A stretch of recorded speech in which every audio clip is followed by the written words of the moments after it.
ملكوش ما حصولا خلدا طينا له صلوا علي متو المراد آلهن قبيل قربان أخو نترحم عليك بصلوتك.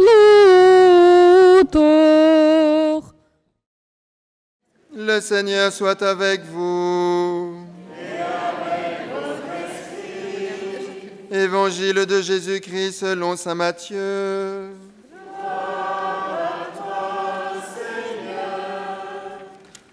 En ce temps-là, Jésus disait cette parabole à ses disciples. Le royaume des cieux est comparable au maître d'un domaine qui sortit dès le matin afin d'embaucher des ouvriers pour sa vigne.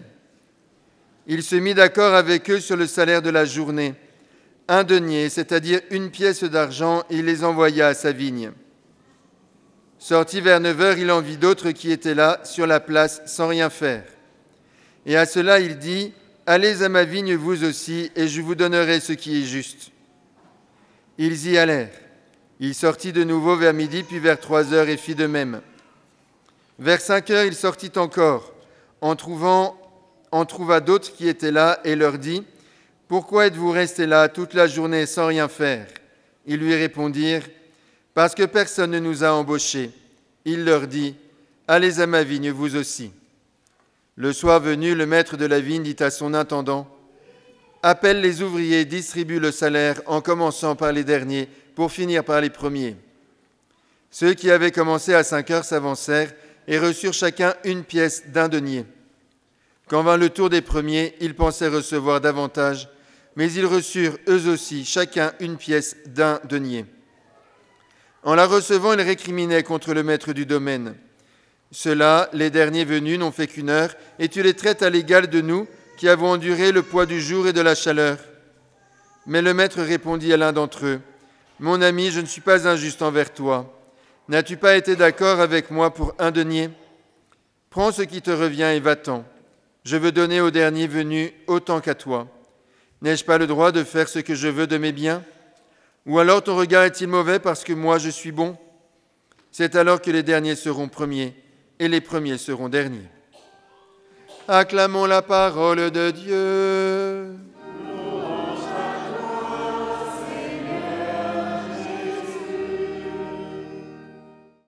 Les lectures d'aujourd'hui, elles nous invitent à nous poser la question de savoir ce que nous voulons. Est-ce que nous voulons rester sur la place, spectateurs de la vie pour laquelle nous avons été créés, ou est-ce que nous voulons est-ce que nous voulons devenir acteurs de cette vie, non pas en nous agitant dans tous les sens, comme nous avons tendance à le croire aujourd'hui, comme un de mes anciens paroissiens avec lequel je discutais hier, étudiant en droit, qui me disait j'ai pas le temps de m'occuper de ma vie professionnelle, il faut que je travaille, de ma vie spirituelle, pardon, il faut que je travaille. Je lui dis, tu sais, quand ton boulot t'aura épuisé dans tous les sens, il te jettera et tu seras plus bon à rien. La question qui se pose donc à nous est, voulons-nous vivre la vie pour laquelle nous avons été créés ou voulons-nous être spectateurs? Et comme nous le dit l'Évangile, il n'est pas trop tard pour nous mettre en quête de Dieu, qui est la seule et unique façon dont nous pourrons être acteurs de la vie pour laquelle nous avons été créés, dans les choix de vie et les conditions historiques qui sont les nôtres, en assumant notre place dans le monde. Mais il n'y a pas d'autre manière que d'assumer cette place en étant acteur de notre vie que de chercher Dieu. Et donc, c'est le mérite d'avoir eu 2 évangiles. Du coup, je vais faire une courte homélie, je vais faire une très courte homélie, mais pas parce qu'il y a une surprise après. Eh bien, je vais céder la parole à Céline, voilà, qui va témoigner très simplement comment elle s'est mise en quête, voilà, après avoir été pendant de longues années spectatrice sur la place, à attendre qu'on vienne la chercher. Voilà, comment est-ce que, par l'expérience du parcours Alpha, entre autres, eh bien, le Seigneur est venu la chercher. Bonjour. Alors, Donc j'ai commencé ce voyage il y a 1 an. Et combien ce voyage me construit encore aujourd'hui. J'ai osé embarquer, il y aura 1 an en octobre, à bord de notre belle arche paroissiale, en commençant sur la barque joyeuse du parcours Alpha. Alpha m'a nourri généreusement l'estomac, et on ne revient pas sur le généreux et gourmand savoir-vivre de chez nous. Oui, je dis chez nous, parce qu'ici c'est ma maison aussi, comme la vôtre. Mais cette expérience m'a nourri surtout l'âme. J'ai rencontré la bienveillance, l'amitié, le partage et la fraternité. Parler de ses croyances, quelles qu'elles soient, en toute liberté, sans jugement, c'est se poser sur une mer paisible, loin des tempêtes de nos vies, se recentrer sur nos besoins essentiels, qui se résument en un mot, ô combien précieux. Et ce mot, c'est l'amour. Alors ça peut paraître un peu naïf, un peu, on me dit bisounours, mais pas du tout. C'est profond. Et ça fait tellement de bien. Ce sentiment d'être aimé et d'aimer, naturellement. Il y a bientôt 1 an, alors que je venais de passer un long chemin ténébreux, j'ai ouvert la porte de cette église. Puis très vite, invitée à participer au parcours Alpha, j'ai commencé une nouvelle vie plus lumineuse. Aujourd'hui, mon enthousiaste bavardage est bien connu, notamment sur nos groupes WhatsApp.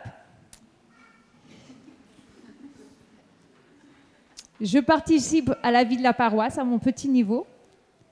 J'ai intégré une fraternité, c'est un vrai bonheur.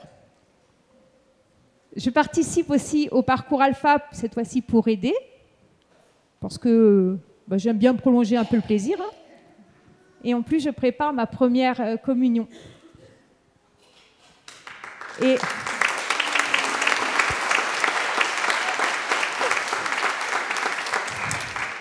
j'accompagne un petit peu à mon petit niveau nos petits soleils, le petit patron. Je vais aider aussi les catéchistes. Voilà. J'apprendrai en même temps que vous, les enfants. Et voilà, donc c'est vraiment quelque chose... Enfin, quand je dis c'est une nouvelle vie, vraiment. J'ai été dans une période très sombre et c'est comme si quelqu'un m'avait retiré le voile, comme si quelque chose m'avait appelé et je vois la vie vraiment différemment. Et j'avance plus en confiance. Donc moi, je vous dis vraiment, je ne vais pas être insistante, mais quand même un petit peu, quand on vit des moments profonds et forts comme ceux-là, on a envie de partager cette joie. Alors, par exemple, mercredi soir, vous n'avez pas forcément quelque chose d'important à faire.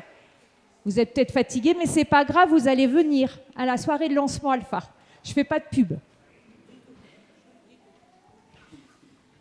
Vous venez et vous verrez. Faites-vous ce beau cadeau. Je vous promets, quand vous en ressortirez, vous vous sentirez plus fort, plus apaisé. Vous offrez cette parenthèse ce mercredi, et si ça vous dit, les 10 autres mercredis. Vous êtes libre, vous commencez, si ce n'est pas votre truc, vous arrêtez, mais venez vraiment. On court tout le temps, on n'est pas bien, on est dans l'angoisse, on est dans la colère. Et alors, non, le parcours Alpha et tout ce qu'on vit ici en Église, c'est autre chose. C'est quelque chose de beaucoup plus fort, quelque chose qui parle direct à notre cœur. Donc, venez, je le dis. Et vous serez, voilà, vous venez avec votre sourire, avec votre simplicité, comme vous êtes, comme au McDo, et c'est mieux qu'au McDo, parce qu'on mange beaucoup mieux en plus. Et pour cette belle traversée spirituelle, je vous propose d'inviter vos amis, vos voisins, vos collègues, la boulangère, le voisin dans le train. Hein? Non, si. Parce que c'est un peu Noël avant l'heure et c'est que du bonheur. Donc voilà, venez et voyez. Au revoir.